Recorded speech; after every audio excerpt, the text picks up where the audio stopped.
এই বন্ধুরা সত্যি মনের জিনিস পাওয়া মানে একটা মানে কি বলবো আমি বলো তো আজকে আমার চোখ খুলে গেছে যেমন লাগে। মার্বেল পেয়েছি অ্যামাজন থেকে অর্ডার করা, প্রায় 8 দিন আগের জিনিস।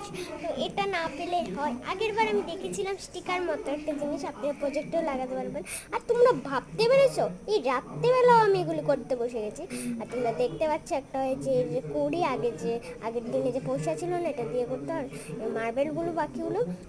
আর দুটো লিস্টিপও দিয়েছে আমাকে। আমার খুব আমার মানে এক্সপেরিমেন্ট দেখে বুঝতে পারছি। আর রাত্রেবেলা দেখো আমার জানলাটার দিকে তাকিয়ে দেখো কেমন রাত। আর তোমরা দেখতেই পাচ্ছ কেমন আর কেমন হয়েছে বলো তো। আর এই দেখো এত খুশি হয়ে গেছি যে পুরো পড়েই গেছে, মানে মেয়েদের পুরো প্রিয় জিনিস লিস্টিপ পেয়ে গেছি আর কড়িও পেয়ে গেছি। মানে আমি খুশি অনেক, মার্বেলের সাথে একটা কড়ি। তো ব্যাস গাইস, গুড নাইট বলে দিচ্ছি তোমাদেরকে, টাটা, খুব ভালো থেকো। আমি রাত্রেবেলা এই কথাটা তোমাদের